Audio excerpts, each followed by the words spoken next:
आज खरं तर मी बऱ्याच दिवसानंतर रत्नागिरी जिल्ह्यामध्ये कार्यकारिणीला या ठिकाणी आलो होतो.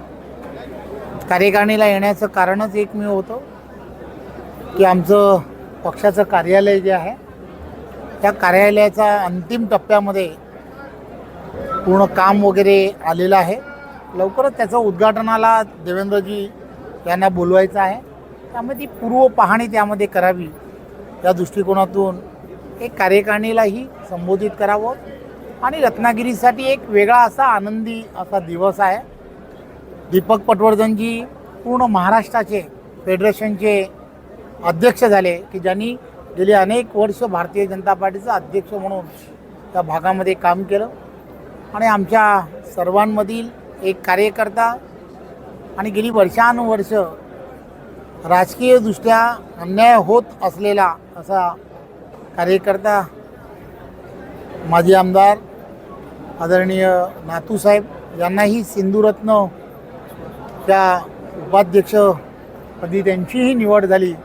त्यामुळे हे दोघं जण आणि त्यामध्ये आपल्याला सर्वांचे आवडते आदरणीय प्रमोद जठारजी यांचीसुद्धा या संपूर्ण भागामध्ये भारतीय जनता पार्टीच्या कार्यकर्त्यांचे असणाऱ्या आणि या भागातील असणाऱ्या मतदारांच्या नागरिकांच्या असणाऱ्या अनंत ज्या अडचणी ज्या आहेत त्यांना विधानसभेपर्यंत आणि सरकारपर्यंत पोचवण्यासाठी कोणाचं तरी एकाचं प्रतिनिधित्व त्या भागामध्ये हवं होतं.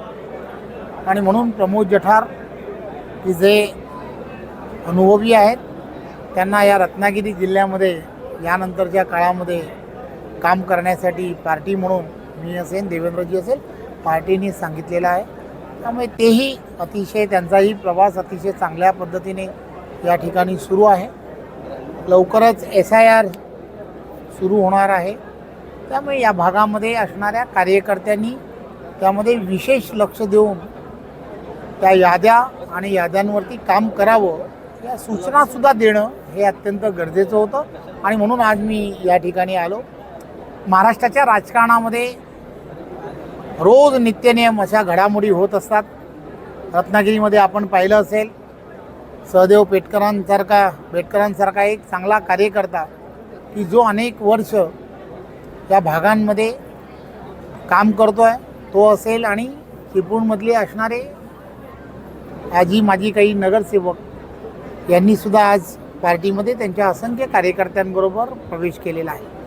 त्यामुळे देशाचे पंतप्रधान नरेंद्र मोदीजींचा प्रभाव जो आहे हा प्रभाव एवढा मोठ्या प्रमाणामध्ये आहे की आपण पाहिलं असेल की प्रत्येक NDAचा असणाऱ्या प्रत्येक घटकाबरोबर असंख्य कार्यकर्ते तर जोडले जातातच आहेत परंतु अनेक पक्षातील असणारे लोकप्रतिनिधीसुद्धा जोडले जात आहेत.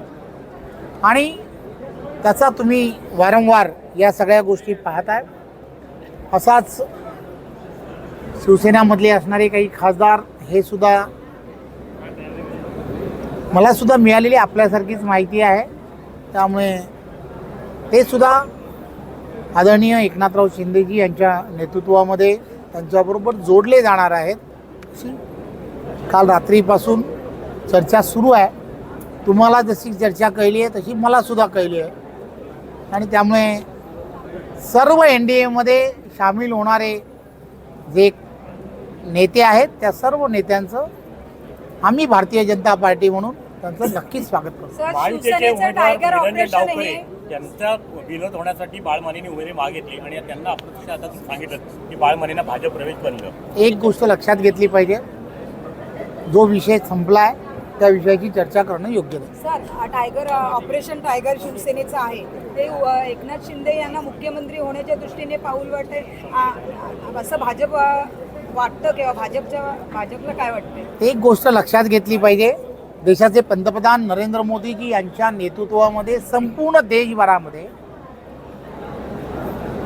दिल्लीचं असणारं पार्लमेंटरी बोर्ड जे आहे हे दिल्लीचं असणारं पार्लमेंटरी बोर्ड हे या संदर्भातलं निर्णय जे आहेत ते निर्णय घेत असतात. त्यामुळे या सगळ्या निर्णयावरती बोलण्याचा अधिकार मी जरी भारतीय जनता पार्टीचा प्रदेशाध्यक्ष असलो तरी मला नाही. त्यामुळे त्या संदर्भातले सर्व निर्णय जे आहेत ते निर्णय बेटकर आज तुमच्या पक्षात आले, काय फरक पडेल असं तुम्हाला वाटतं? खरं तर आपल्याला सर्वांना माहिती आहे की तळागाळातील कार्यकर्ता आहे, इथल्या असणाऱ्या ग्रामीण भागातील असणाऱ्या कुणबी समाजातील असणारे असंख्य कार्यकर्ते हे त्यांच्याशी जोडले गेलेले आहेत.